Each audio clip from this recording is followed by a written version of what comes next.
Olá, boa noite, 6 em ponto. Hoje é sexta-feira, 28 de abril de 2023.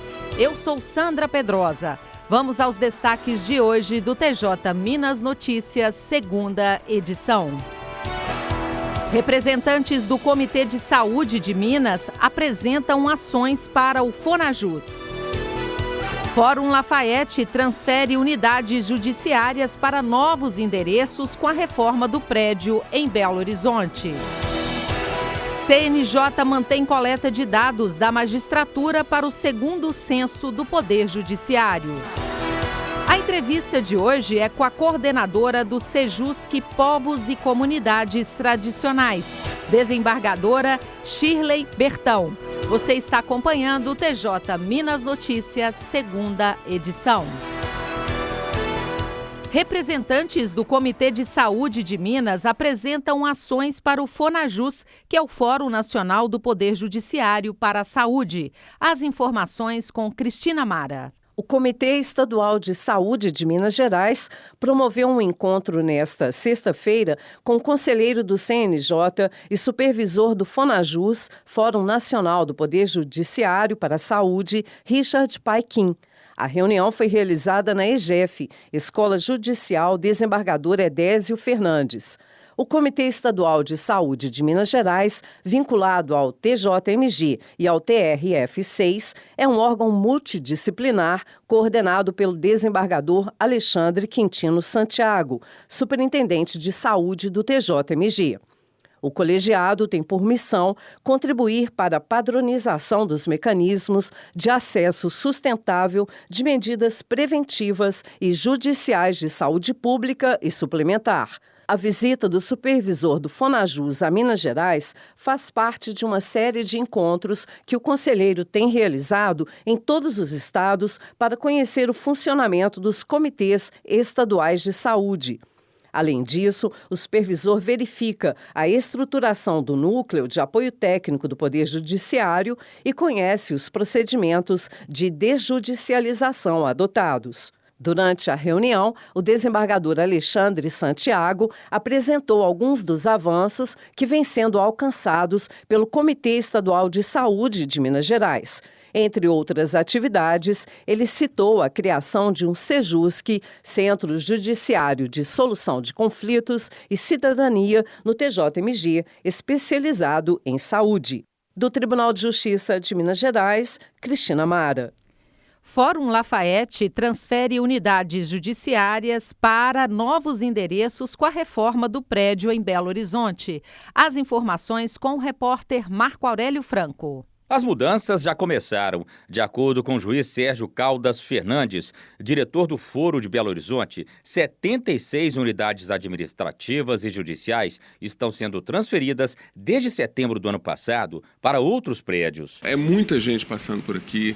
O atendimento é feito para situações e populações que são muito vulneráveis, né? Aqui é o Fórum Criminal, aqui é a execução penal, aqui é os juizados da violência doméstica, são as varas de família. O Centro de Reconhecimento de Paternidade, CRP, já está funcionando na Avenida Afonso Pena, número 2300. A Vara Civil da Infância e da Juventude tem novo endereço, Rua Jaceguai, 208 no Prado. O setor de atermação está na Avenida Francisco Salles, 1446, no bairro Santa Efigênia. Os plenários do Tribunal do Júri vão funcionar nas torres da Avenida Augusto de Lima e da Rua Mato Grosso. As varas de tóxicos vão atender na torre da Rua Mato Grosso. As varas de família vão funcionar no prédio da Avenida Augusto de Lima e as varas criminais na torre da Rua Mato Grosso. Até meados de julho, todas as unidades estarão nos novos locais. O icônico prédio do Fórum Lafayette foi inaugurado em 1980. Vai ser a primeira grande reforma em quase meio século. De acordo com o juiz Sérgio Caldas Fernandes, o prédio deve ficar fechado por aproximadamente 3 anos. O Fórum Lafayette aqui em Belo Horizonte, ele é muito central. Ele é um fórum que gerações e gerações de advogados, estudantes, juízes por aqui passaram.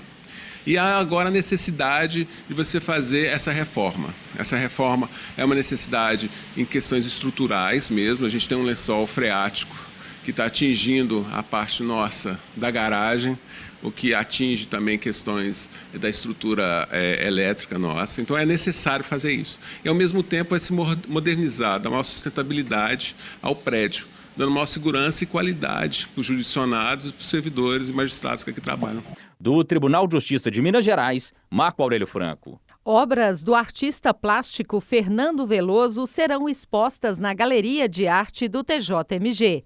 Leila Diniz. Obras do artista plástico Fernando Veloso serão expostas na Galeria de Arte do TJMG, instaladas no hall do edifício sede da Corte Mineira em Belo Horizonte. O presidente do tribunal, desembargador José Arthur Filho, recebeu nesta quinta-feira Fernando Veloso e sua marchand Tanete de Faria Alvim. A amostra prevista para o final de maio é uma iniciativa do programa TJMG Cultural. Nascido em Belo Horizonte, Fernando Veloso fez exposições tanto no Brasil quanto no exterior. Ganhou prêmios e consagrou-se como artista plástico, tanto para o público quanto para a crítica. O conjunto da obra do artista é considerado um importante acervo nacional. Do Tribunal de Justiça de Minas Gerais, Leila Diniz. O superintendente de regularização fundiária e acompanhamento dos processos de desocupação de áreas invadidas do TJMG, desembargador Marcelo Guimarães Rodrigues, participou do seminário Soluções Fundiárias, Perspectiva de Atuação do Poder Judiciário no regime de transição estabelecido na ADPF 828. O evento foi promovido pelo Conselho Nacional de Justiça em Brasília. O desembargador representou o Tribunal de Justiça de Minas Gerais e o juiz auxiliar da Corregedoria, Leopoldo Mameluque, representou a Corregedoria Geral de Justiça de Minas Gerais. O seminário abordou a criação de comissões em tribunais estaduais e federais para mediação na resolução de conflitos fundiários. A abertura foi realizada pela presidente do CNJ e do Supremo Tribunal Federal, ministra Rosa Weber, e contou com representantes de vários tribunais estaduais e federais do país que lidam na área de soluções fundiárias. O evento foi transmitido ao vivo pelo canal do CNJ na plataforma do YouTube. A seguir no próximo bloco. CNJ mantém coleta de dados de magistratura para o segundo censo do Poder Judiciário. E ainda, a entrevista de hoje é com a coordenadora do SEJUSC Povos e Comunidades Tradicionais, desembargadora Shirley Bertão. São 6h08. Voltamos em instantes. Aguarde.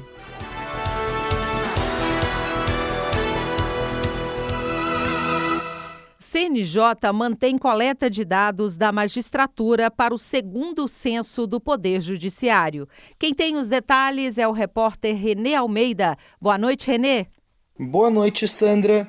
Magistrados de todo o Brasil podem participar até o dia 17 de maio do segundo censo do Poder Judiciário, elaborado pelo Conselho Nacional de Justiça. Os dados ajudarão a traçar o perfil atual da magistratura brasileira. O preenchimento é individual, sigiloso e pode ser concluído em cerca de 10 minutos. O questionário pode ser acessado na página do Censo do Departamento de Pesquisas Judiciárias do CNJ. O segundo censo ocorre 10 anos depois da primeira edição, realizada em 2013, quando quase 65% dos magistrados responderam de maneira segura às perguntas sobre características pessoais e profissionais. A nova edição do levantamento mantém o sigilo das respostas e dos dados fornecidos, garantindo a confidencialidade das informações e o cumprimento da Lei Geral de Proteção de Dados. Da agência Rádio Web, Renê Almeida. O Conselho Nacional de Justiça realiza na semana que vem, nos dias 4 e 5 de maio, o webinar Trabalho Infantil, Artístico e o Mundo Digital. O evento vai debater o trabalho infantil na internet, os impactos no desenvolvimento de crianças e adolescentes. O webinar é coordenado pelo FONINGE, o Fórum Nacional da Infância e Juventude. O público-alvo são magistrados, integrantes do Ministério Público, da advocacia, defensorias públicas, servidores, pais e mães de crianças e adolescentes, representantes das plataformas de internet e responsáveis por redes sociais. A programação reúne em 5 painéis especialistas e profissionais que atuam diretamente com o tema, para dar um panorama do trabalho infantil no Brasil e a atuação dos influenciadores mirins nas redes sociais. As inscrições para o webinar podem ser feitas no site, anote aí, cnj.jus.br, repetindo, cnj.jus.br. A entrevista de hoje, como já anunciamos, é com a coordenadora do SEJUSC Povos e Comunidades Tradicionais, desembargadora Shirley Bertão. A repórter Flávia Carneiro conversou com a desembargadora sobre o novo SEJUSC do TJMG. Vamos acompanhar. Eu, Flávia Carneiro, converso agora aqui na Rádio TJ Minas com a coordenadora do Centro Judiciário de Solução de Conflitos e Cidadania, voltado para povos e comunidades tradicionais, desembargadora Shirley Bertão. Desembargadora Shirley, fala pra gente, para os nossos ouvintes da Rádio TJ Minas, o que motivou a criação desse SEJUSC voltado para povos indígenas e comunidades tradicionais? Bom, primeiro a sensibilidade, da terceira vice-presidência, a desembargadora Ana Paula, que com iniciativa de um projeto do juiz Matheus Miranda, de cidadania ao povo Machacali, fez um projeto lá de SEJUSC, identificação, união estável, processo eleitoral, incluindo os indígenas daquela região, e aí surgiu a ideia, que foi apresentada à terceira vice-presidência, para a criação de um SEJUSC que pudesse atuar no estado todo, porque outras comunidades indígenas, quilombolas e ribeirinhos também existem espalhadas pelo estado e que a gente poderia dar esse apoio. E como que vai ser essa promoção do acesso à justiça dessas pessoas que muitas vezes têm essa dificuldade pela própria língua ou pela própria distância, das grandes cidades, tem de recorrer à justiça ou então de formalizar alguma situação, desembargador? Isso, a gente tem que dar acesso à justiça a essas pessoas. Mas, em primeiro lugar, a gente tem que formar as pessoas que vão ter acesso a essas populações, porque uma justiça itinerante, no caso dos indígenas, pressupõe a gente sair do nosso gabinete, ir até a população e, primeiro, fazer uma escutativa, verificar quais são as necessidades dessa população e, aí sim, promover projetos que possam atender aquela população.